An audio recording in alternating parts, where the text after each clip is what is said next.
Hi, it's Pastor Paul L. Anderson here at the Fountain of Raleigh Fellowship, where we believe God's blessings never stop flowing.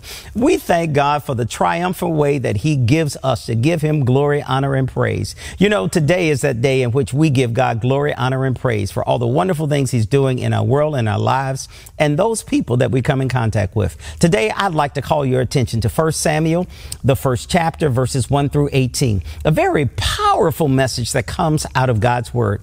It's a message that tells us about a man by the name of Elkanah. Elkanah was this guy who put his faith and his trust in God. Elkanah had two wives, and one of his wives' name was Hannah. Hannah was the woman who had been praying and asking God to bless her with a son. Oh, she was made fun of by so many of the other women. Well, in their particular day, a woman who didn't have children was known as barren. That meant that she had no legacy that she would have left. But God did something great for her.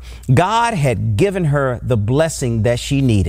Well, Elkanah, he was the priest, and Elkanah had two sons named Hophni and Phinehas. Well, these two fellows were very different than all the rest, but Hannah was the wife that had not had a child. She finds herself praying and asking God, God bless me, let me have children. So Hannah goes into the temple because Elkanah was the priest. And while she's there in the temple, she offers the sacrifice meal.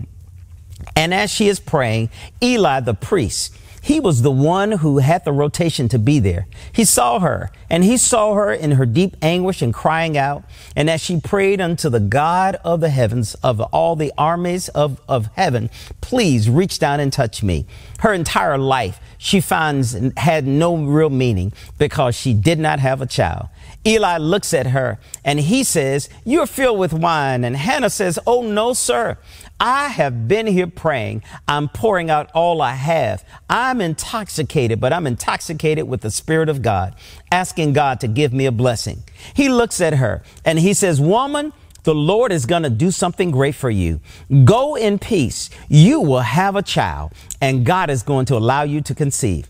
Oh, she could not hold it back any longer. She no longer had her sadness. She said, "God, I thank you that you have given me a promise, and I'm waiting for that promise to come true."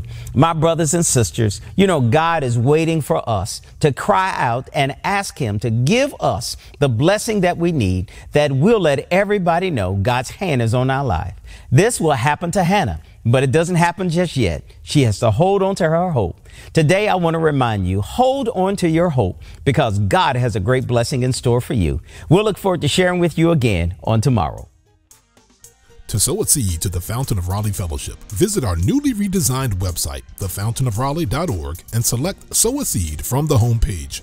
Also, giving has been made easier with the new Fountain of Raleigh app, available now in the Apple App Store and Google Play Store.